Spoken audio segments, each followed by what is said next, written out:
Hai, ඉතින් කොහමද? හැමෝම හොඳින් සනීපෙන්ද? අනේ මගේ තීනි කෙල්ලගේ තැන මගේ ලියෝලයි අල්ලගත්තා. නෑ කිටු. මන්නේ ලියෝලයි, මෙන්න ලීසා, මෙන්න ස්කයි, මෙන්න චාචු, මෙන්න නානි, මෙන්න පාටි. පුළුවන් නම් කියන්න මෙයාලාගෙන් හොඳම ළමයා කවුද කියලා. කෑම දෙනකන් ඉවසිලිවන්තව වාඩි වෙලා ඉන්න එක්කෙනා කවුද කියලා පුළුවන් නම් මේ වීඩියෝ එක බලන ඔක්කොමලා කියන්න. දැන් අවුරුදු ගාණක් තිස්සේ මම ඔයාලට වීඩියෝස් අදාගෙන ගේනවා මේ වගේ. මගේ ළමයිගේ විස්තර ඔක්කොම ගේනවා. ඒ අතරතුර මට මොන හරි දෙයක් ගැන රටේ ලෝකෙ ගැන පණිවිඩයක් දෙන්න වුණාම ඒකත් මම මේ වීඩියෝ අරා කියනවා. ඉතින් මට හැමදාම ඔයාලගේ හරිම ආදරණීය කමෙන්ට් තමයි ලැබුණේ. ඒක හරි වටිනවා.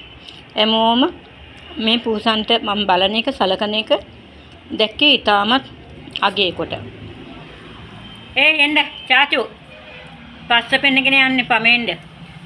ඉතින් මට ඒක හරි වටිනවා. දැන් මගේ මම මේ වීඩියෝස් ඔක්කොම මට Facebook එක හරහා අප්ලෝඩ් කරන එකෙන් මේ අර මුදල් ක්ලයිම් කරන්න පුළුවන් විදියක් ගැන හැමෝම කියනවා අයියෝ ඒක දාන්න නැත්තේ කියලා.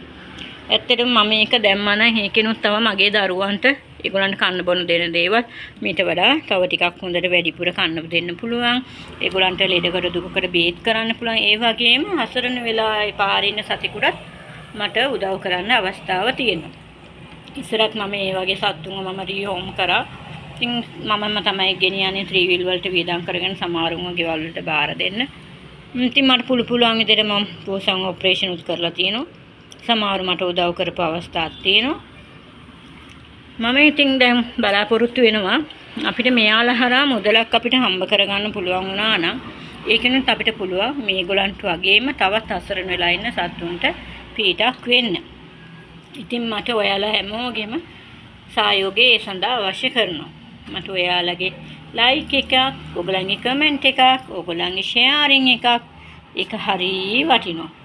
මගේ චූටි දරුවන්ට. මොකද මම මගේ දරුවන්ට මේ හැමදේම කරන්නේ මමත් බොහොම අමාරුවෙන් හරි හම්බ කරගන්න මුදල්. මං ගැන දන්න හැමෝම දන්නවා මම ඇවිදින අපහසුතාවයක් තියෙන ආබාධ සහිත කෙනෙක්.